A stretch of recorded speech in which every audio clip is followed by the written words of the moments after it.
What is up, you guys? Welcome to Walk the Line. We are deep into fight week. UFC 308 is taking place in just a couple days. We had the press conference take place earlier today, and I really believe there were some interesting takeaways that I want to talk about, specifically in regards to one fighter. Okay, so we're going to dive into that. Before we jump into some prop plays for UFC 308, I'm going to throw some free prop plays towards your guys' way. As you guys know, I like to do for these big cards. Besides that, I'm going to give you my top 5 boxers in the sport, right? If you follow me on IG, you already saw them. And I labeled it as the top 5 boxers in the UFC, which is essentially in the sport of MMA. Of course, the UFC, the cream of the crop. A couple honorable mentions we'll talk about there as well. So how about Khamzat Chimaev at the press conference? I mean, this guy has completely changed. I can't think of a fighter that has had such a 180 turnaround in their personality, especially in such a short amount of time too, right? We've seen some fighters come in early on in their careers and really be bombastic and a little bit more energetic and whatnot, and have slowed down throughout the years. When Khamzat Chimaev broke onto the scene, this was a fighter. Not only was he talking a big game, if you guys remember, he was grabbing the mic after his victories, after he was smashing these dudes, saying, I'm the real king. I'm coming out here. I'm gonna kill everybody, this and that. He was extremely active. If you guys remember, there was a period in time where he fought twice within a month. Okay, I was a big Khamzat Chimaev fan back then. I was, and I talked about it on the UFC 308, a full card prediction video. I did happen to bump into him at the hotel in Jacksonville right before his fight, and I didn't like his energy, to say the least. I didn't like the energy of him and his people at all. Not my type of guys. And that is one of the reasons why I kind of turned my back on him as far as being a fan of his. That's part of it. But I wasn't going to let that deter me from still enjoying the energy that he brought to the fight game. Now, he's just a completely different dude. And I know he has some personal things going on outside the cage. I know all the details, and my prayers are out towards him and his family. I completely understand that whole situation. I don't necessarily believe, though, that's the only thing going on with him. This is a fighter that's been very inactive and has kind of even showed signs of changing, I believe, before his son was even born. I think he has a son that's about 1.5. So, I mean, we've seen these signs going on for a little bit now, and I don't know what to make of it all. I haven't been extremely impressed with what I've seen from him in the cage as of recently, especially when you compare it to the early onslaught when he kicked his UFC career off. He's been looking not to be the same type of fighter. I know he had that sub on Holland and whatnot, but the takeaway I'm getting from it is I'm wondering how he's going to look in the cage this Saturday mentally. I'm really wondering what he's going to have to give the fight game, or what he's going to have to give Robert Whittaker when that fight goes to the 3rd, 4th, and 5th rounds, if it makes it there, because I already have questions about his cardio, and now I really have questions if he even wants to be fighting in the cage. I could see Khamzat Chimaev being a fighter that takes an L against Whittaker and maybe retires from the game. If you guys are forgetting, he has been extremely inactive, and he's been battling health issues in his own right as well there. So that's something that I took away from the press conference. It's one of the things that really stood out to me. I made a post about that on IG, and he seems like he's just a completely different dude. It looks like an old man is wearing a Khamzat Chimaev suit out there. I think there was even a picture of him where he was kind of falling asleep and he had his head down on his arm during the press conference. So what's going on with that, man? He's like lethargic.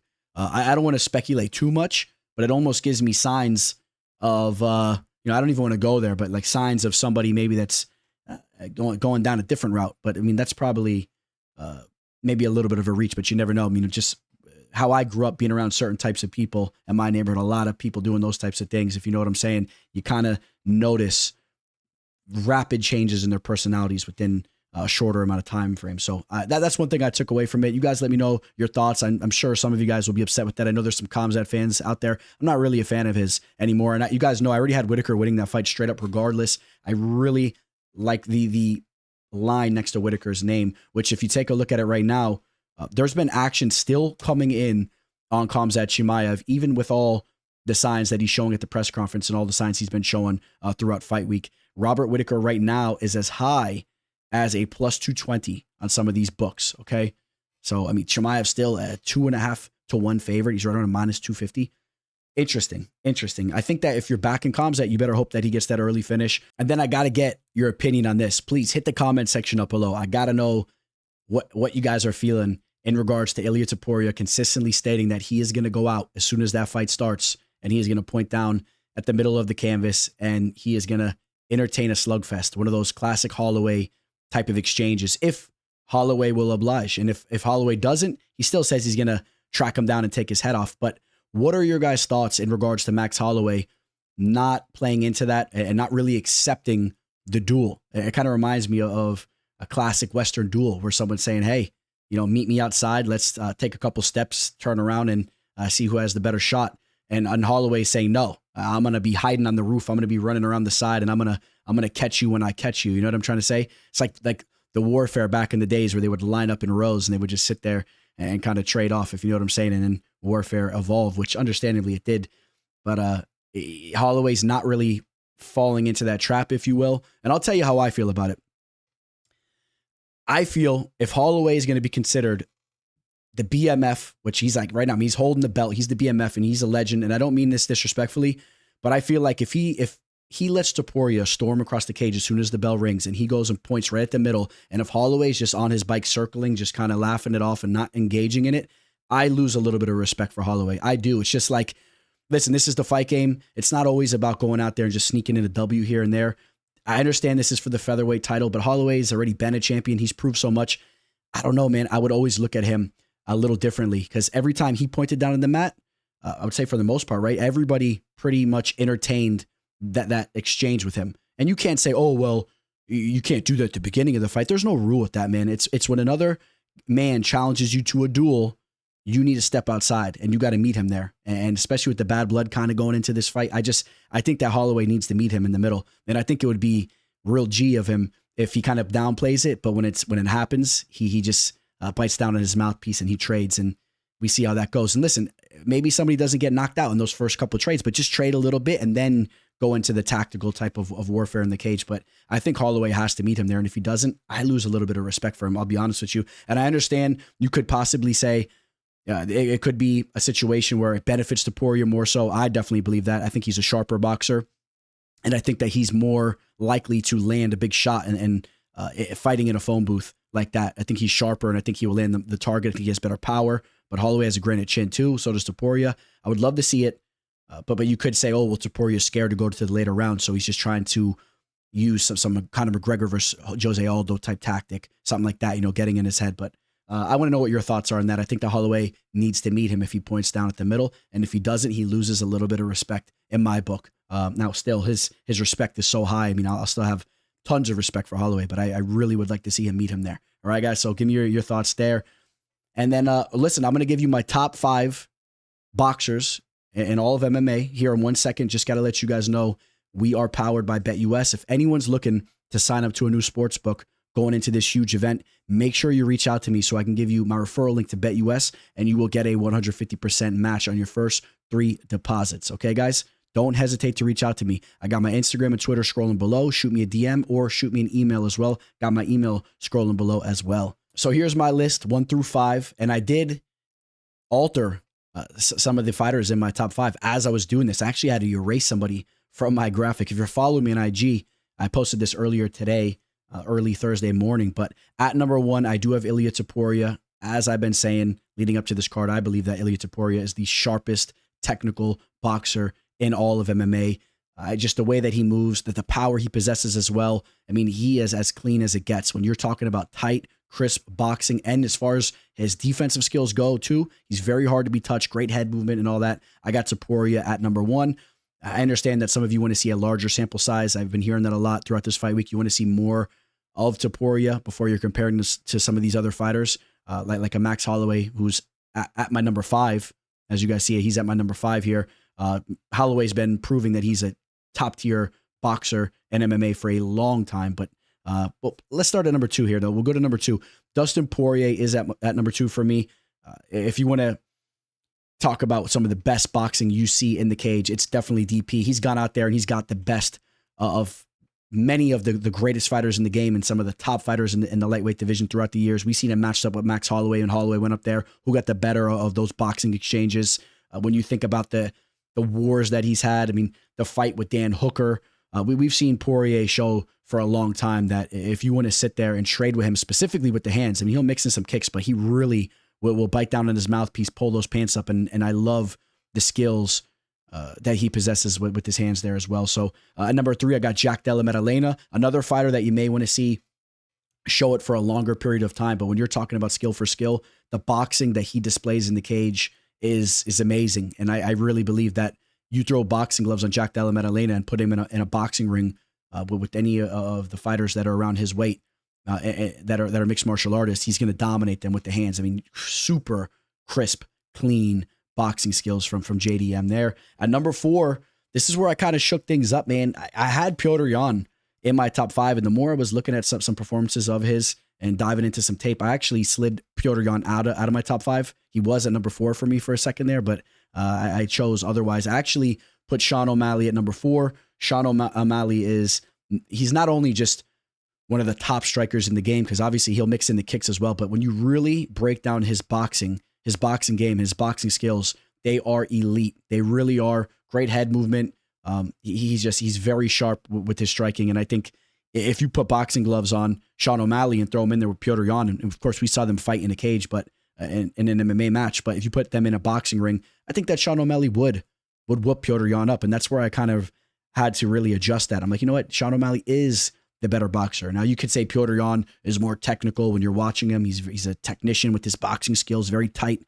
He has a very tight boxing game, but Sean O'Malley is the better boxer, right? He would win a boxing fight in my opinion, so I got to put him up there. And then Holloway stays at number 5 for me.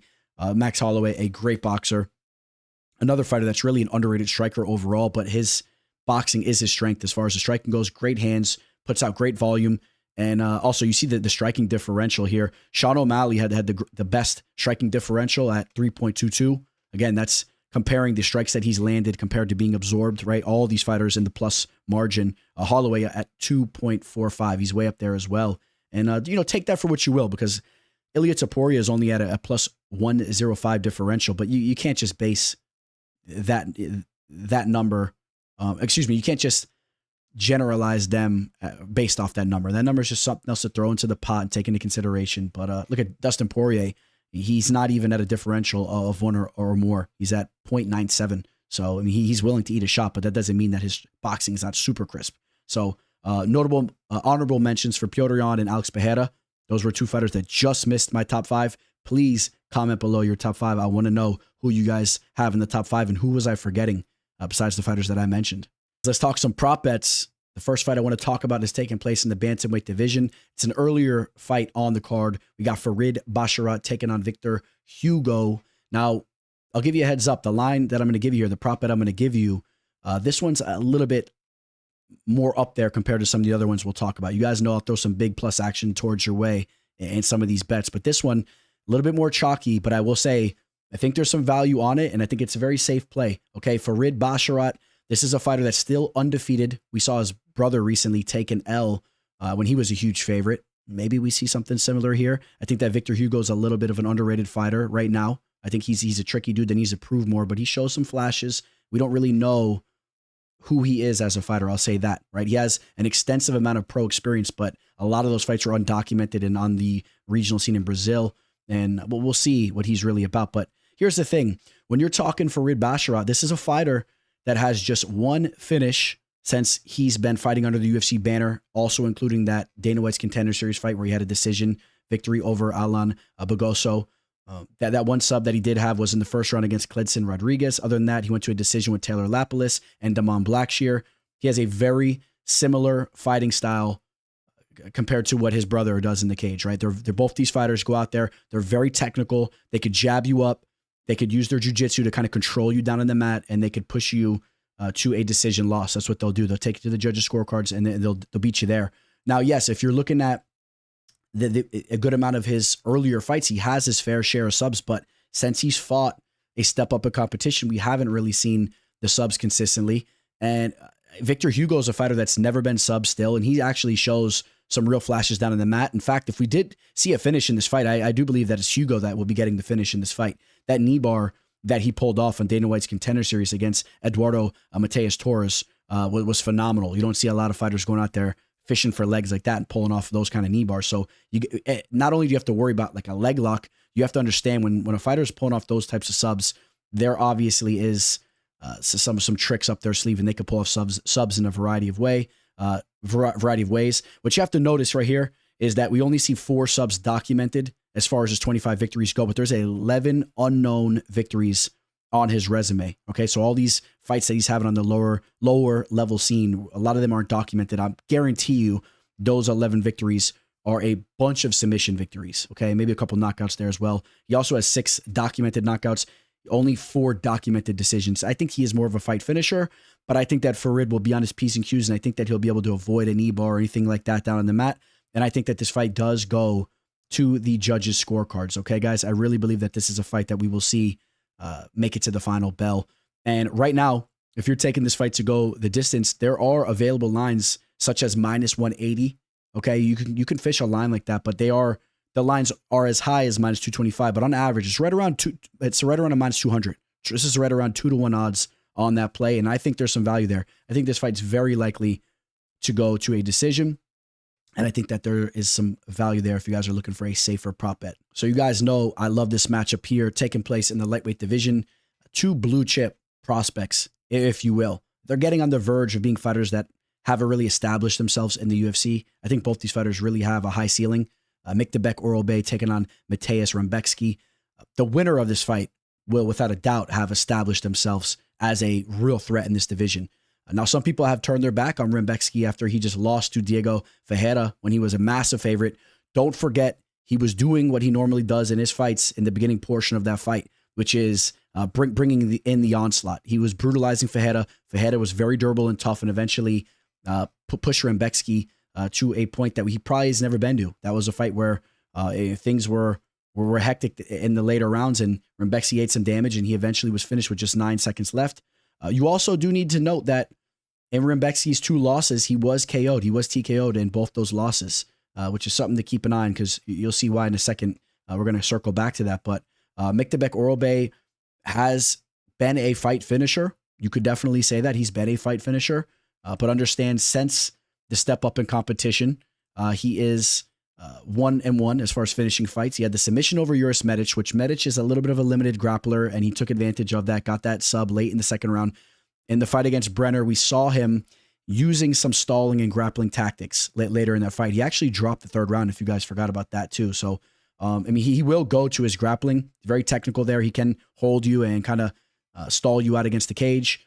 And although he's been a fight finisher, whether it's getting knockouts or subs, Rembecki is a fighter that's never been subbed. And I think that Rembecki is going to be an offensive threat, and there's going to just be some downtime in this fight. I don't think that Orolbey is going to be able to just go in there and just dominate and look for his finish. I think that he'll also have to respect the power and the offense that Rembecki will bring to the table here.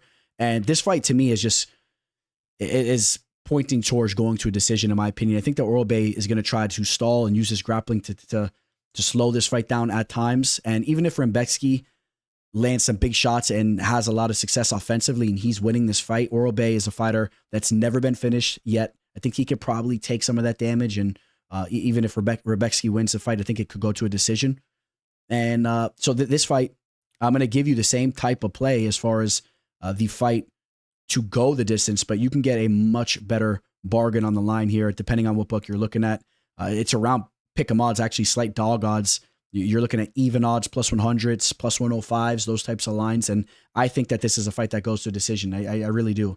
The more I dove into the tape, I don't see Orolbey getting that TKO finish on Rembecki. I think that Rembecki will bounce back as far as that goes. We don't see him crumble. I think maybe he'll even have a little bit of a slower pace early in the fight, just having that learning lesson from his last fight, because he was pushing the pace very heavy in that last fight. And I think now he'll slow down a little bit. So you'll see some time tick off the clock there. And I think that that's a play you want to keep an eye on. Now, this fight has huge implications for the future of the light heavyweight division. This fight means a lot to me as well, because I've been, in my opinion, the main guy shouting from the rooftops that Magomed Ankalaev is the greatest light heavyweight fighter for a long time now, okay? And I've been saying it for what? You want to run it back? I've been saying it as far back as when he was hitting that front kick way back in the day in Dalcherling and Bula. That was in 2019, okay? So we're talking about almost about a half of a decade I've been saying that, okay? And I stand on it still to this day. I think that he defeats Alex Pereira, as a lot of you guys know. That's what I believe. And obviously, if he takes an L to Rakic, he will have to take a major step back because the UFC wasn't even really respecting him when he's on this crazy winning streak. So, if he takes an L, they'll really throw him to the back of the line. This is a huge fight for Ankalaev in the future of the light heavyweight division. Rakic is no joke. He obviously is a dangerous man. I know he hasn't been getting a lot of knockouts as of recently, but I mean, this is the light heavyweight division, and you're talking about a specimen in Rakic. If he lands, he can put you out. We've seen him. It hasn't been recently, but we've seen some devastating KO victories from him. When you're talking about the Jimmy Manuwa KO, when he had that knockout, I had Rakic penciled in as a fighter that could have potentially grabbed that belt back then. I mean, that was just a stellar knockout. Before that, he knocked out Devin Clark. The leg kicks that he put on Justin Ledet. I mean, this guy seemed to be an absolute fight finisher back then. But since then, he's been really going through some adversity. He just had that injury against Blachowicz, bounced back with a disappointing performance against Prohaska where he had that early success and then broke down. Now, the word on the street is that he was on antibiotics and whatnot, and that's why he gassed out so bad.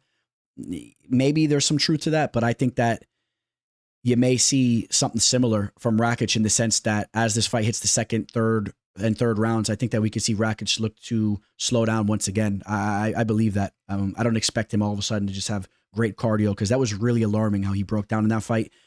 And I'll also tell you this, man, Magomed Ankalaev, he's had his fair share of decision victories as of recently, but do not forget how dangerous he is and don't underestimate his striking. Okay, I'm telling you guys right now, his boxing and kickboxing overall is nasty. I already highlighted that Dolce Lingambula front kick that he landed, but we've seen him. I mean, what he just did to Johnny Walker was nasty. I know everyone's putting Walker up, but still went out there and got the KO there. The KO over Anthony Smith.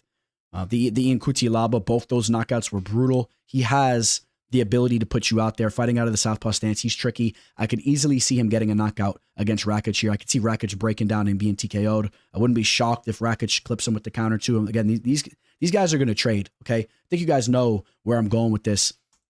I'm liking the unders for this fight, and I'm liking this fight to end inside the distance, okay? And this is another line that I'm giving you guys where there's a plus sign next to it, okay? You can grab the fight to end inside the distance as high as plus 140. On average, it's around plus 125, plus 120, okay? I'm throwing some plus action towards your guys' way. I don't think that this fight goes to the judges' scorecards. I don't think that Ankalaev is just going to hold him down and make this a boring affair like he potentially could. Remember, you've been hearing it at the press conference. The UFC says Ankalaev needs to perform here. Otherwise, he can go out here and get a boring W, and they may still not give him a title shot after that, okay? So they told him, I've heard this already, they've told him he needs to go out there and perform. So I think you see Ankalaev stepping on the gas a little bit. I like a finish in this fight, and I like the plus sign next to it. It's the light heavyweight division, two very dangerous fighters. I like that. And that takes us to the main event. You guys know we had to talk about this fight. Any opportunity I get to talk about this one, I'm going to take advantage of that. And I actually think that there's a very intriguing prop bet that you could target for this fight. Ilya Topuria taking on Max Holloway. Topuria has been a bona fide fight finisher. You take a look at his 15 victories. Only 2 of his wins have gone to a decision. One of them was his UFC debut victory over the very underrated and talented Yusuf Zalal, who was since made a return to the UFC and has been having a lot of success. Zalal, a durable fighter, a solid fighter. That was a fight you have to keep in mind. It was Ilya Topuria's UFC debut. He wasn't near the fighter who he is today, compared to that day. So just understand that. Maybe some octagon jitters and whatnot, but he still performed in that fight. The other fight that went to a decision was the Josh Emmett fight, which was just 2 fights ago. He put an absolute beatdown on Emmett. You have to note that the damage that he inflicted on Emmett would have stopped many fighters in this division. Josh Emmett is a very durable fighter. Yes, I was cage side when he got knocked out against Jeremy Stevens, but all in all, Emmett has proven to be a fighter that could take some real damage. That was a crazy performance by him. And I know Holloway could take his damage as well. Holloway takes damage as good as anybody, but Holloway's getting up there in age. And, every fighter eventually gets finished. Every fighter eventually gets finished, okay? And stick with me, guys, because I'm going to give you guys something that's going to be something that we could all kind of agree on to an extent, if you know what I'm saying. Stick with me here, because I'm not just pointing towards one side. Max Holloway has been very durable, but you just note what I was saying. He's taken a lot of damage. Ilya Topuria hits like a sledgehammer. I think that there is a very realistic possibility that Topuria gets a KO here. Okay, especially if he points down at the middle and Holloway meets him, and these guys are trading heavy. If there's a high pace of this fight, we may see a knockout from Topuria, but of course Holloway is live for his own finish. The performance that he just had against Justin Gaethje was phenomenal, and that fight, he kind of got that finish in vintage Holloway form, which was picking up the pace as the fight was going, just getting into rhythm and then getting a later finish, right? You take a look at the Korean Zombie fight. That was a fight where he got the finish in the third round. A lot of later finishes when you're talking about him getting the job done inside the distance. And that's typically how he's been getting his wins. I know he has a scattered decision wins like the Arnold Allen and then the Yair Rodriguez and Calvin Kattar. Somehow that Kattar fight went to a decision. I don't know how. But don't forget about the performances that he's had against like Brian Ortega, the Jose Aldo fights, the Anthony Pettis KO. I mean, he could definitely pick the pace up on you and get a later finish, right? Got the both finishes against Aldo late in the third round. The Anthony Pettis fight also at the very end of the third round. I think that if Holloway does get a finish in this fight, it will be due to him picking up the pace, breaking Topuria down. Maybe Topuria struggles with his cardio, and then you see a TKO victory for Holloway. Okay, but there is the possibility of that happening. There's no question about that. All right, so let me cut to the chase here.